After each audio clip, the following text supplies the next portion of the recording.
le socle principal de notre économie, mais plutôt comme une prime de la nature, un bonus de cette dernière. Cela ne signifie pas que nous allons sous-estimer l'importance du secteur extractif. L'organe qui définit la politique de l'Assemblée nationale. Et l'Assemblée nationale, comme organe collégial, trouve dans cet organe le socle de son action. Depuis que Madame la Première ministre avait déposé le projet du budget au niveau de l'Assemblée nationale, les députés du Grand Équateur, sous mon leadership, s'étaient réunis pour examiner les 10 budgets.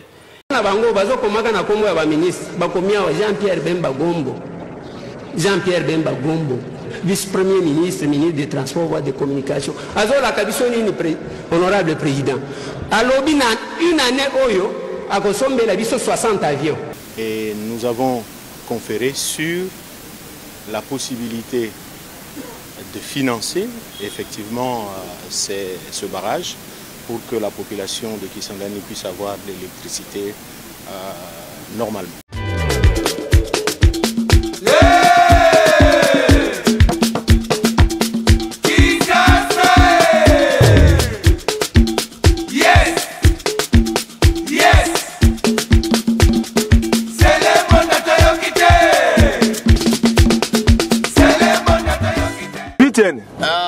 Omeli buni ne sali oboye. Na meli zododo. Omeli zododo putain. Na mela ngo. Omela ngo.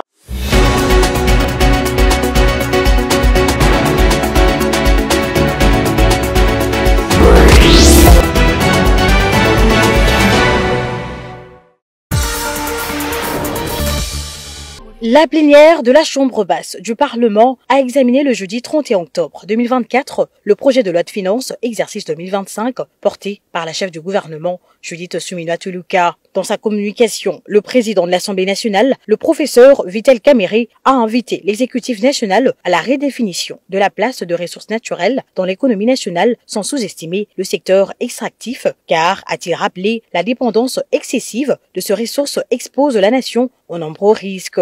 N'est-il pas opportun de commencer à envisager ces ressources non comme le socle principal de notre économie, mais plutôt comme une prime de la nature, un bonus de cette dernière?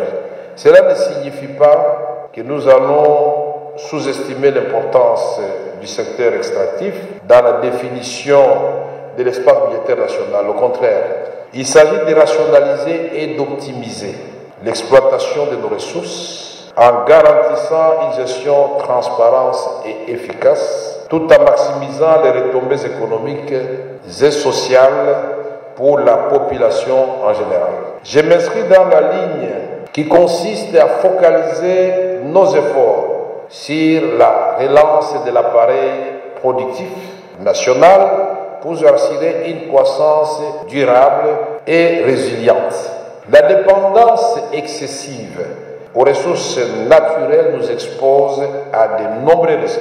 Il a par la suite exhorté les députés nationaux à un examen sérieux du projet de loi de finances exercice 2025 avant d'inviter la chef du gouvernement à faire son exposé. Pendant plus de 50 minutes, Madame la Première ministre Judith Suminwa Tuluka a présenté aux élus du peuple le projet de budget pour l'exercice 2025 qui s'élève à 49 846,8 milliards de francs congolais, soit environ 18 milliards de dollars américains, un accroissement de 21,6% par rapport au budget de l'exercice 2024. Ce projet de loi de finances pour l'exercice 2025, soumis à l'examen et au vote de la représentation nationale, contient un budget présenté en équilibre, en recettes et en dépenses, à hauteur de 49 846,8 milliards de francs congolais, soit un accroissement de 21,6% par rapport au budget de l'exercice 2024, chiffré à 40 986 milliards de francs congolais. J'ai l'honneur de faire appel à votre sens de la responsabilité patriotique afin que vous déclariez recevable notre projet de loi de finances pour l'année 2025. Parmi les priorités de ce projet de loi de finances figurent notamment l'accroissement de crédits d'investissement, le renforcement du secteur de la sécurité avec une augmentation de 25,2%, la poursuite de grands projets tels que le PEDEL 145 territoires et la construction du pont en eau profonde de Banana, l'investissement dans les infrastructures avec la construction de la route nationale numéro 2 Mbujimayi-Bukavu et la modernisation de certains aéroports, ainsi que la gratuité de l'enseignement et la couverture santé universelle. À suivre le chapelet d'interventions des élus nationaux aussi brillantes que pertinentes, les recommandations les plus récurrentes ont été l'amélioration de conditions de vie de la population, la poursuite de la lutte contre la corruption, l'augmentation du budget de la défense dans l'optique de la préservation de l'intégrité territoriale, l'augmentation du budget alloué à l'amélioration des infrastructures, pour ne citer que cela. Quand vous entrez en profondeur dans l'enveloppe de rémunération, il y a un souci. Je vous donne un exemple. Le salaire moyen d'un agent qui travaille au ministère du Budget est de $1000. À contre, moins de $100 pour les agents qui sont au ministère de l'Intérieur, ministère de la Défense et ministère de l'EPST. Qu'est-ce qui crée ces distorsions? Je me réfère à l'expérience des 5 dernières années. Aucun taux d'inflation n'a été réalisé. Cette année, au mois d'octobre, on est déjà à 14% de taux d'inflation, Madame la Première ministre. Comment va-t-on réaliser un taux d'inflation de près de 9,2% en 2025? Je voudrais quand même que le gouvernement se pose cette question. Où se passe tout cet investissement quand nous passons de 5 milliards jusqu'à 17 milliards aujourd'hui? Est-ce que ces investissements sont allés droit dans les paniers de la ménagère? Je ne pense pas. Moi, ça me gêne un peu de voir qu'un programme de relance agricole se fasse ici à l'échangeur de Kinshasa. Au terme de 10 heures de débat houleux menés dans la logique de la défense des intérêts du peuple congolais, la première ministre Judith Suminwa a rencontré les préoccupations des élus nationaux qui par la suite se sont prononcés à l'unanimité pour l'adoption de ce projet de loi de finances exercice 2025 qui a été envoyé à la commission ECOFIN de l'Assemblée nationale pour son examen approfondi. Bien avant cet exercice, et c'est là, conformément à l'ordre du jour de la séance, la liste des élus nationaux ayant opté pour des fonctions incompatibles au mandat du député national a été lue à la représentation nationale, puis envoyée à la commission PAG en vue de la vérification de dossiers de suppléants pour validation de leur pouvoir en 5 jours. Après l'installation de tous les différents organes de l'Assemblée nationale, le professeur Vital Kamerhe, président de cette institution, en compagnie des membres du bureau, a convoqué le jeudi 31 octobre 2024 la toute première réunion de la conférence des présidents pour donner les directives du bureau sur la mission et le mode de fonctionnement attendu de cet organe. Dans son moment de circonstances, le président de l'Assemblée nationale a rappelé aux uns et aux autres la valeur de la confiance leur accordée pour diriger leurs organes respectifs. Le speaker de la Chambre basse du Parlement a insisté sur l'importance de la collaboration et de la cohésion au sein de la conférence des présidents afin d'installer un climat de confiance entre les bureaux et l'Assemblée plénière. Concernant la conduite de la police des débats sur l'examen de la loi des finances 2025, un compromis a été trouvé pour faire intervenir chaque groupe parlementaire dans la limite du temps fixé par la conférence des présidents. La conférence des présidents est, après le bureau, l'organe qui définit la politique de l'Assemblée nationale. Et l'Assemblée nationale, comme organe collégial, trouve dans cet organe le socle de son action. Tout doit être discuté au niveau de la conférence des présidents, qui est en même temps l'émanation de groupes politiques de l'Assemblée et en même temps de groupes de travail qui sont les commissions.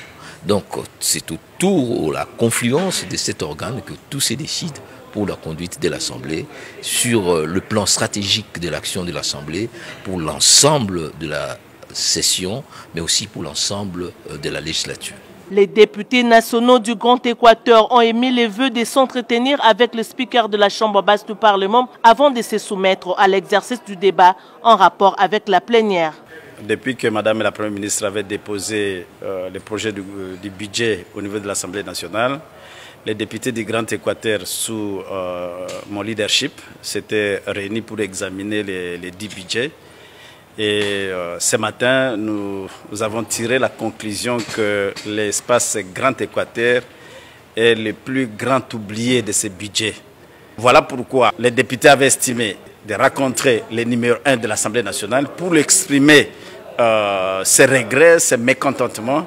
Et Dieu merci, le président de l'Assemblée nationale, Vital Kamerhe, a accepté de nous recevoir. Il nous a vraiment écoutés et il a calmé la tension qu'il y avait entre les députés de l'espace Grand Équateur. Et il nous a demandé de préparer un mémo à lui soumettre et à soumettre aussi à l'ECOFIN. Nous allons participer au débat tout à l'heure et nous allons intervenir. Le débat sur le projet de loi des finances 2025 est donc lancé en plénière avec espoir de réajuster les lignes budgétaires pour répondre aux attentes majeures de la population, notamment sur la rémunération, l'éducation, la santé, les infrastructures et les sociales en général.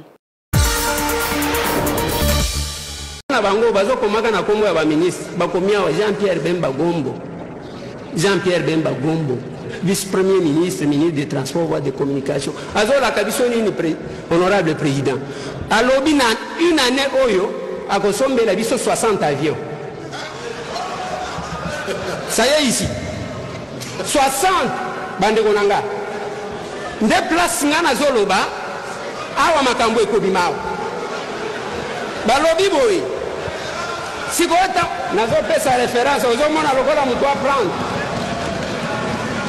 Nalobi Boye, document numéro 9. Document numéro 9, monsieur, 343 pages. Tala Plasoa. Au Komona, Tatao Yazola Kabisoke a consommé la biso 20 avions 9 de type Boeing cargo. 20 avions 9 de type Embraer. 20 avions 9 de type Boeing. Nazo tuna vraiment ce qui va kokokisa makambo. C'est plus que le budget de l'État. Nakati wana boyoka makambo. Parce que tant yango ede document numéro 9 botanga kité.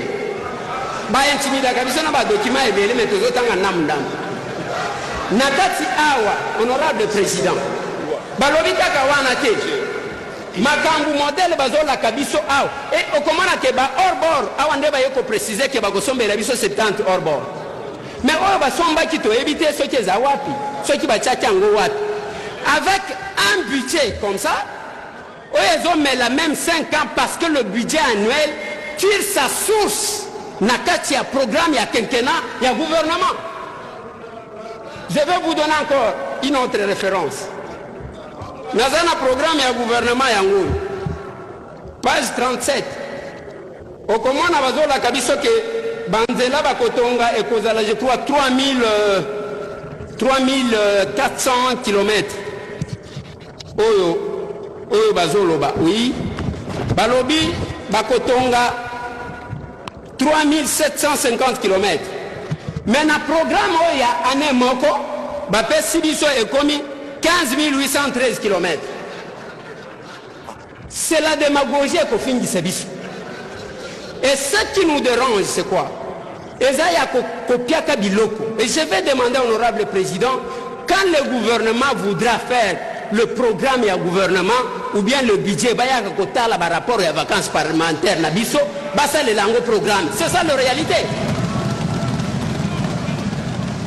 Honorable député, estimés collègues, na koma ki komitu na batu bazoloba batu bakozwa misala na classe wapi na Congo mutu atanga biso nyonso bakapita qui est étudié pour le Congo parce que le Congo nous avons le minerai combien de facultés s'occuper na makambo minerai okotona mutu sali nini latin philo kozwa musala nini osali musala nini o philosophie kozwa musala nini osomona wapi bakomi que nous engageons les philosophes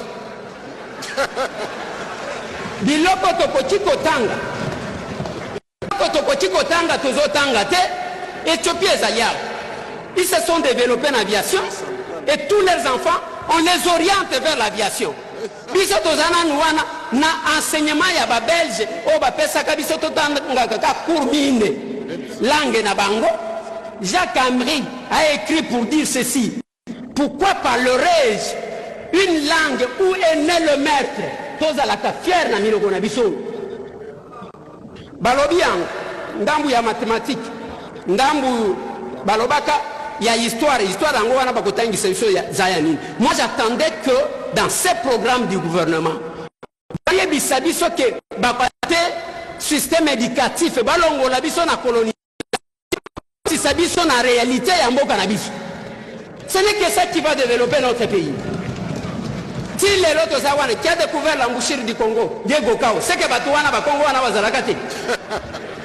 Vous savez que j'étais au village Bazo Sengangai Balobi au Kotiko dessiné la maison. Ngai na ebinda. Na dessiné boy. Na la qui s'est enseignant, ça ce n'est pas la maison, c'est la case. Natikali na mutu ngana lobi. OK, c'est la case. A dessiné langa eloko mususu. Un jour na kende poto na kimukolo oyo ngana kenda ka poto. Na moni ndako esobe na lobi voilà la case balobi te wana case te maison écologique. Échanger parce que comme ikuna. Et c'est le système éducatif et tozana. Mais tout ce que nous faisons, honorable président, dans ce budget ici, pouvons-nous continuer? Il y a koyemba kama kambuya bater arabe mais tozo somba nyos. C'est quel budget que nous avons mis dans l'agriculture et quelle est la politique et produire au lieu de faire l'agriculture de prestige. Cette réunion fait suite à la visite du chef de l'État à Kisangani où il se pose un problème sérieux d'électrification de la ville de Kisangani avec la défection de la centrale hydroélectrique de Chopo. Et nous avons conféré sur la possibilité de financer effectivement ce barrage pour que la population de Kisangani puisse avoir de l'électricité normalement. Nous avons les assurances de l'accompagnement du patron de la justice, principalement à partir de fonds FRIVAO. Dans le cadre de l'indemnisation, il y a une partie qui va pouvoir aider la population de Kisangani qui a besoin du courant. Alors, nous partons sur 120 millions de dollars, mais qui ne proviendront pas simplement de FRIVAO, mais il y a également la possibilité de mettre en place de PPP qui pourront permettre qu'il y ait l'apport des uns et des autres pour nous permettre d'avoir l'électricité aussi bien pour Chopo 1 et Chopo 2. Mais nous avons les assurances du ministre de la Justice pour avoir déjà une première tranche de 50 millions qui permettront de faire les travaux essentiels. On ne va plus parler des discours, mais nous allons de manière concrète et des dispositions ont été prises pour que la SNEL présente un chronogramme concret qui détermine les différentes étapes que nous allons franchir pour arriver à avoir l'électrification. Entre-temps, une commission est mise en place pour regarder la possibilité de contacter certains partenaires privés avec lesquels nous allons travailler sur ce projet. D'abord, à remercier son Excellence, Monsieur le Ministre d'État, leurs Excellences, Ministre des Ressources hydrauliques et Ministre du Portefeuille, pour cette réunion qui vient de se tenir au lendemain de la visite de son Excellence, Monsieur le Président de la République à Kisangani, où il a été constaté justement l'urgence de lancer les travaux de réhabilitation de la Chopo 1 et la possibilité de la construction de la Chopo 2. Et suivant le chronogramme qui doit être mis en place par la SNEL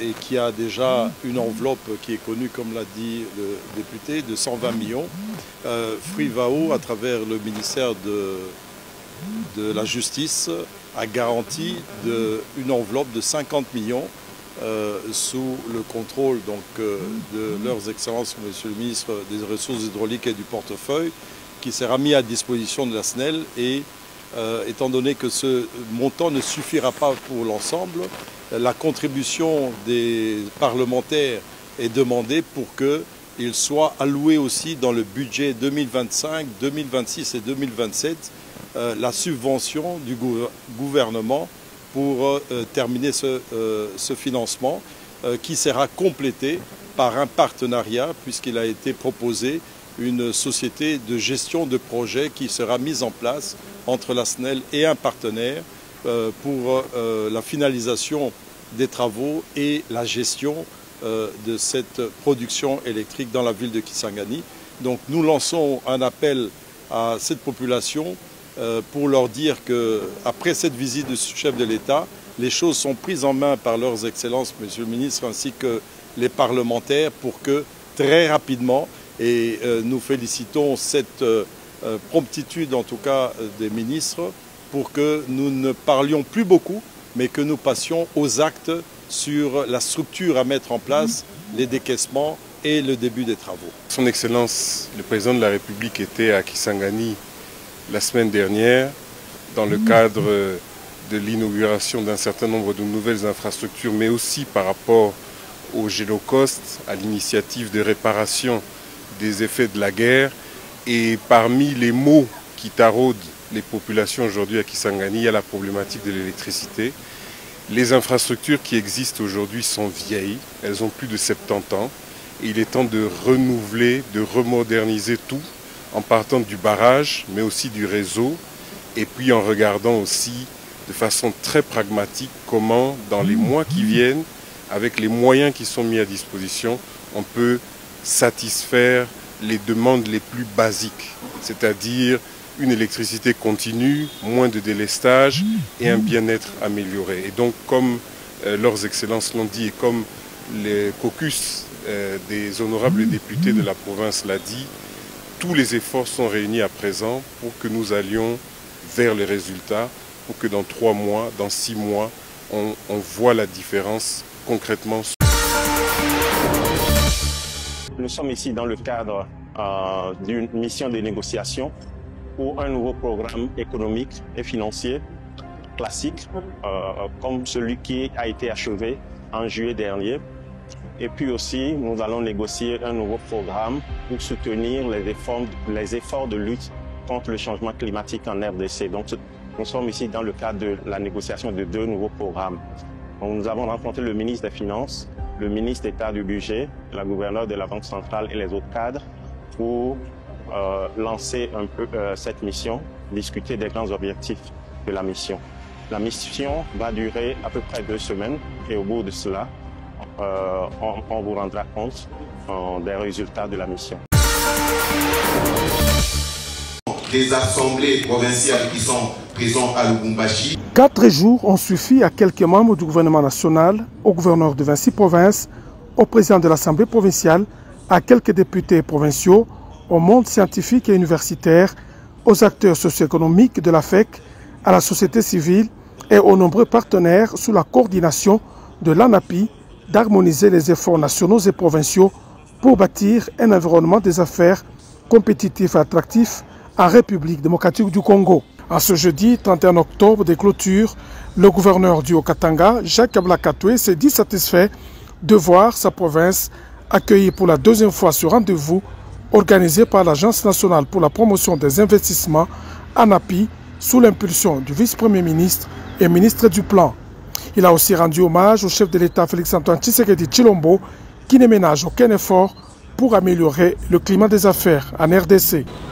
À tout seigneur, tout honneur, je me dois de remercier très vivement le président de la République et chef de l'État, son Excellence Félix-Antoine Tshisekedi Tshilombo, pour avoir allié dans son programme d'action quinquennale l'amélioration du climat des affaires en République démocratique du Congo, en l'apportant plus haut encore dans sa vision.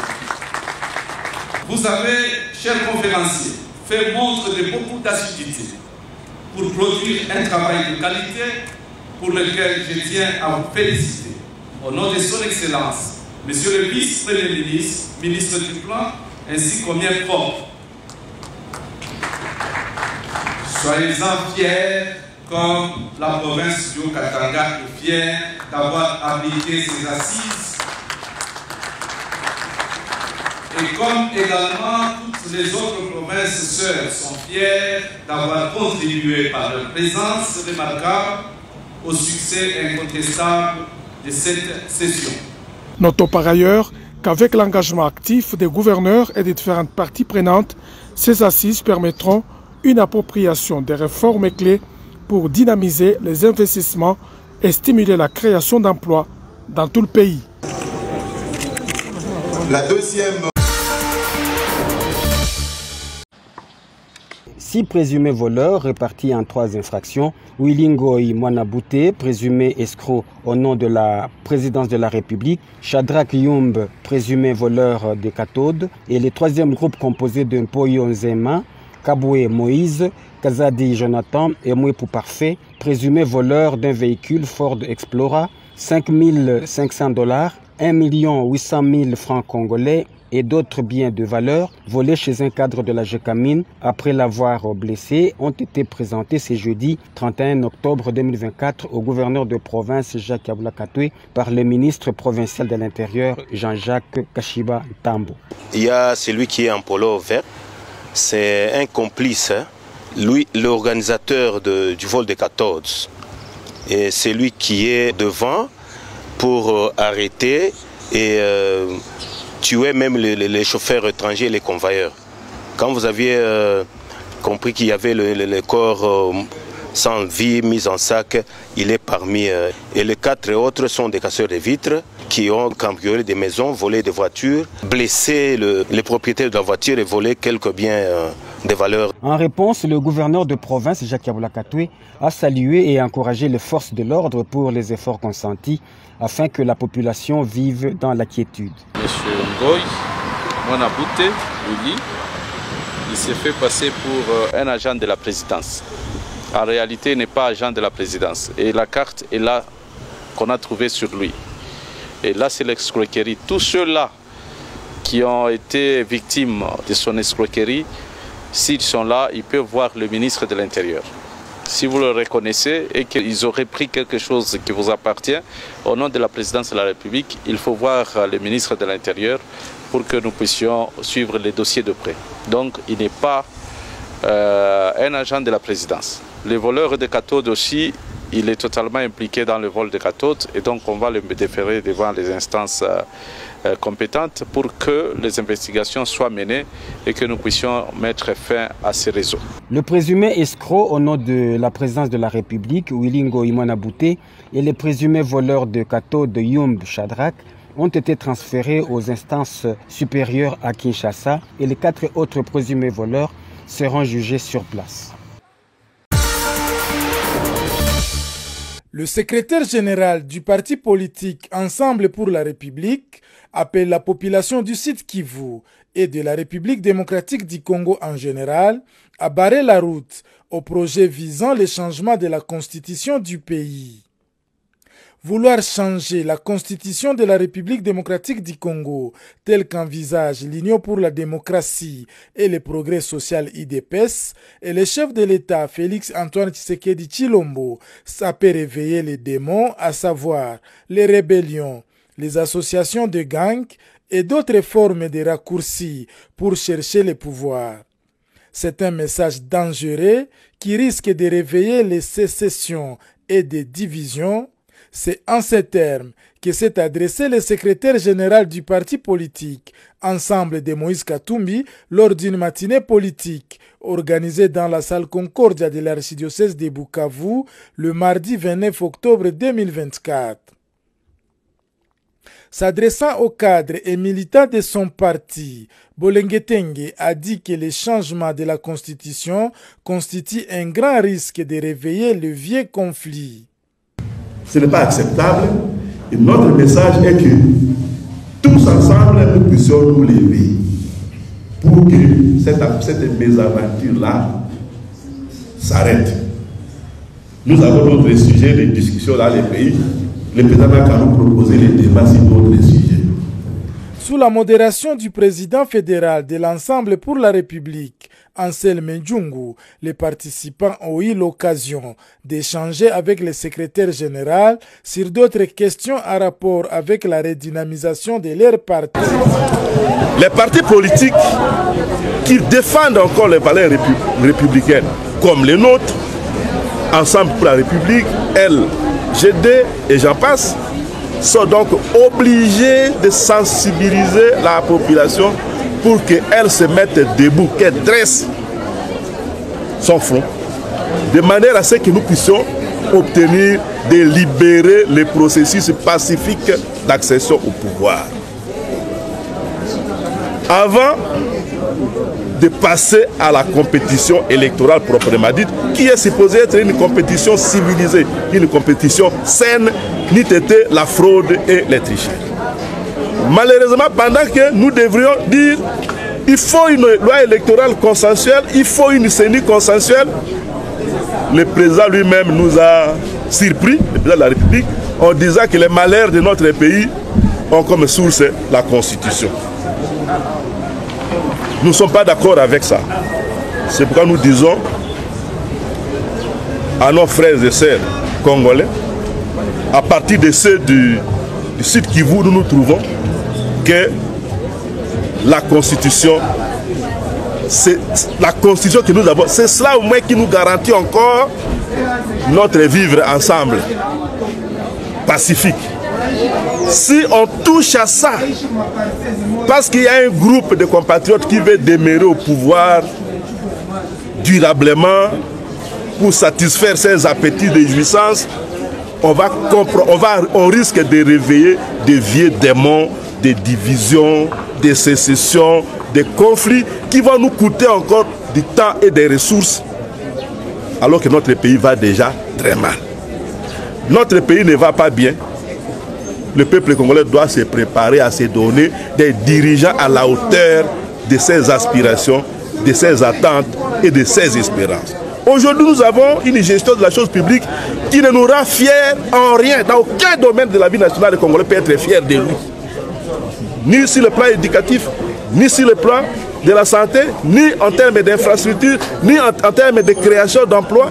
On ne garantit aucun avenir au peuple de ces pays avec la manière actuelle de diriger, alors que le bon Dieu nous a donné un pays magnifique, que tout le monde nous envie. Maintenant, le pays ressemble à une poubelle ouverte. Il y a la saleté partout. Il y a l'insécurité partout. Il y a le désespoir partout. C'est pourquoi nous disons, le moment est venu de dresser nos fronts.